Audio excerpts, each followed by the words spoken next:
আজকের মেনু কিন্তু সাধারণ হলেও অসাধারণ। কারণ আজকে রান্না করছি সবার পছন্দের মুরগির ঝোল। তো মুরগির ঝোলের জন্য আমি প্রথমে আধা কেজি পরিমাণে মাংস হলুদ আর লবণে একসাথে মাখিয়ে নিয়েছি।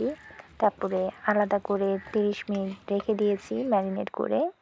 তো এই ফাঁকে আমি কতগুলো শুকনো মরিচ কুসুম গরম পানিতে ভিজিয়ে রেখেছিলাম। তারপরে সেই মরিচ, আদা আর রসুনের সাথে একসাথে একটা মিক্সিতে করে পেস্ট করে নিয়েছিলাম।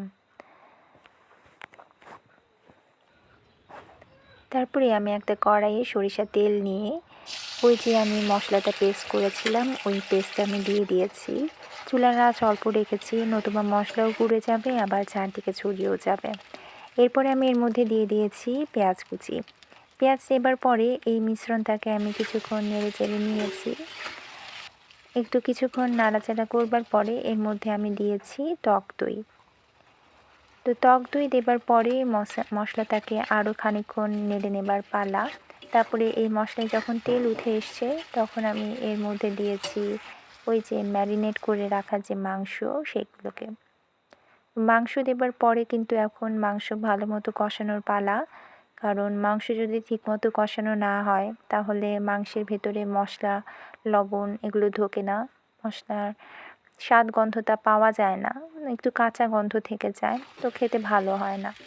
তো মাংস খানিকক্ষণ ভালো মতো গিয়ে আমি কষিয়ে নিয়েছি মিনিট 10 মতো। এরপরে আমি এখানে দিয়েছি আলু। মাংস তরকারিতে আমার আলু খুবই পছন্দের, তাই আমি একটু বেশি নিয়েছি। অনেকে আলু ভেজে দেন, তবে আমি ওইসব ঝামেলার মধ্যে যাইনি। তো আলু দেবার পরেও কিছুক্ষণ নেড়েচেড়ে নিয়েছি।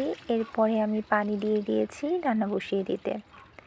তো পানি দিয়ে দেবার পরে আরও আমি ঘন্টাখানেকের মতো রান্না করেছি যেন মাংস ভালো মতো নরম হয়।